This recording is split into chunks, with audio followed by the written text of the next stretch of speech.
Hello नमस्कार दोस्तों, आप सभी का स्वागत है हमारे आज के इस वीडियो में। दोस्तों, जैसा आप स्क्रीन पर एक सवाल देख पा रहे हैं कि चाय के मूल्य में 10% की कमी होने से एक व्यापारी 22,500 रुपये में से 25 किलोग्राम अधिक चाय खरीद सकता है। चाय का प्रति किलोग्राम कम हुआ मूल्य कितना है? यहाँ पर हमको क्या करना है कि चाय का जो मूल्य था पहले वो 10% की कमी हो गई, तो उसमें 22,500 में व्यक्ति 25 किलोग्राम अधिक जो चाय खरीद पा रहा है। सबसे पहले हम क्या करते हैं, इसमें ये मान लेते हैं कि जो चाय है वो 10 रुपये प्रति केजी थी। कितनी थी? 10 रुपये, हाँ, मतलब 10 रुपये प्रति केजी थी।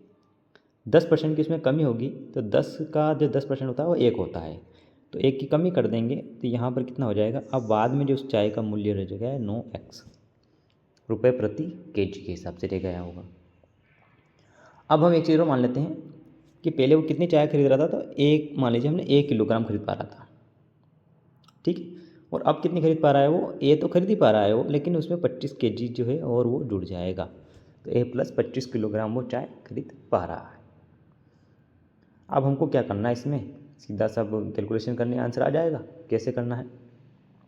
मान लीजिए 10 रुपये के भाव से मैंने 1 किलो खरीदी, तो कितने रुपए बनेंगे मेरे?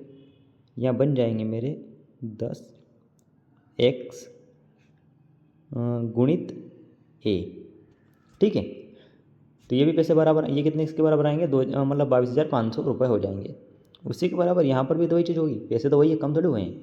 9x के भाव से मैंने ए प्लस 25 किलोग्राम खरीद ली, तो मैं इसमें गुणा कर दूंगा, ठीक है। ए प्लस 25 किलोग्राम। अब हमने क्या किया यहाँ पर, इस x से इस x को हटा दिया, ठीक है। 10 ए यहाँ बचा है, 10 ए लिख देंगे यहाँ पर। यहाँ पर 9 का गुणा करूँगा तो 9 ए हो जाएगा, 25 में 9 का गुणा करूँगा तो 225 हो जाएगा। आगे क्या होगा, ये 9 इधर आएगा उठ के, तो माइनस का हो जाएगा। 10 में से 9 जाएगा तो कितना बचेगा? ए बचेगा। ए के बराबर कितना हो जाएगा? 225 हो जाएगा। अब हमको कब निकालना है? चाय का प्रति किलोग्राम मूल्य, कम हुआ मूल्य हमको निकालना है। तो हम कुछ नहीं करते हैं, 225 किलोग्राम तो एक का मान आ ही रहा है, 25 और जोड़ लेंगे कितना हो जाएगा, मतलब बाद में उसने टोटल 250 किलोग्राम जो है चाय की पत्ती खरीदी थी। पैसे कितने थे उसके बाद टोटल? तो पैसे आपको बता देता हूँ, यहाँ थोड़ा हटा देते हैं अपन। पैसे थे उसके पास 22,500, तो 22,500 में हम भाग दे देते हैं 250 का, ठीक है। 0 से 0 हटा दो, 25 का बड़ा 9 बार बोलेंगे अपन तो 225 आ जाएगा, बचा 0। तो 90 रुपये प्रति केजी इसका जो है आंसर आ जाएगा। कम हुआ मूल्य कितना हो गया? 90 रुपये प्रति केजी। तो नेक्स्ट का मान कितना है हमारे पास? 90 रुपये। तो 10x का मान कितना हो जाएगा? 1x का मान 10 हो गया, तो यहाँ 100 रुपये हो जाएगा। पहले उसका भाव 100 रुपये था, बाद में कितना रुपये भाव रह गया उसका? 90 रुपये रह गया है। अब हम इसको दूसरी तरीके से भी कर सकते हैं, वो तरीका मैं आपको बताता हूँ। दूसरा तरीका, तो यहाँ पर आप सबसे पहले हम ये मान लेंगे कि चाय का जो मूल्य था पहले वो 10 रुपये प्रति केजी के हिसाब से था। 10% कम हुआ, 10 का 10% जो कम होता है तो वो 9 रह जाता है, 1 कम होकर 9 रह जाएगा। तो हमने मान लिया कि चाय का जो मूल्य पहले 10 रुपये प्रति केजी था, अब 9 रुपये प्रति केजी रह गया।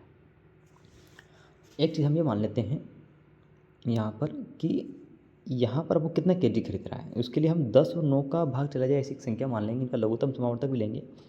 तो 90 हमको ऐसा दिख रहा है जिसमें दोनों का भाग चला जाएगा, तो मैं ये मान लेता हूँ कि उसके बाद टोटल 90 रुपये ही थी, क्योंकि हमको केजी निकालना है। तो 10 के भाव से 90 रुपये में कितने केजी आ रही थी? पहले 9 केजी आ रहा था। 9 के भाव से 90 रुपये में अब कितना केजी आ रहा है? 10 केजी आ रहा है, ठीक है। अब यहाँ पर पहले 9 केजी आ रहा था, अब 10 केजी आ रहा है, मतलब कितना केजी चाय ज़्यादा खरीद पा रहा है? 1 केजी ज़्यादा चाय खरीद पा रहा है। जबकि सवाल कह रहा है कि 1 नहीं हो तो 25 केजी ज़्यादा चाय खरीद पा रहा है। तो हमने क्या किया, यहाँ पर 1 और 25 है तो हम 25 का गुणा ही कर देते हैं। 9 यहाँ पर 1 में लाने के लिए हम क्या करना पड़ेगा? 9 में कर देते हैं तो 225 हो जाएगा। 10 में कर देंगे तो 250 हो जाएगा। तो सीधा एक का मान यहाँ पर जो है 225 और 250 का अंतर कितना आ गया? 25 आ गया। यानी पहले वो 225 किलोग्राम चाय खरीद पा रहा था, अब उतने ही पैसे में वो 250 किलोग्राम चाय खरीद पा रहा है, ठीक है। अब हमारे पास टोटल कम भाव होने के बाद है ना, पहले ज़्यादा भाव में 225, कम भाव में 250, और हमारे पास पैसे है ही सही, टोटल कितने हैं 22,500, तो आंसर आ गया। 250 का जो है हमको क्या करना है, भाग दे देंगे हम 22,500 में, तो 1 kg जो चाय है उसका मूल्य आ जाएगा। 0 से 0 कट गया, 25 को काटेंगे 9 बार चला जाएगा, ये 0 हटी, ये 0 हमने यहाँ लगा दी, तो 90 रुपये प्रति kg के हिसाब से चाय का जो भाव है वो आ गया हमारा कम हुआ माल। चाय का प्रति किलोग्राम कम हुआ मूल्य 90 रुपये प्रति kg है। अगर ज़्यादा वाला पूछता है वो, तो हम सीधा यहाँ से ऐसे भी निकाल सकते हैं कि 9 के का मान 90 है तो 10 का मान 100 हो जाएगा, या हम इस तरह 225 का भाग भी इसमें देते तो 100 ही आता। तो अगर आपको वीडियो अच्छी लगी है तो लाइक करें, चैनल को सब्सक्राइब करें। धन्यवाद।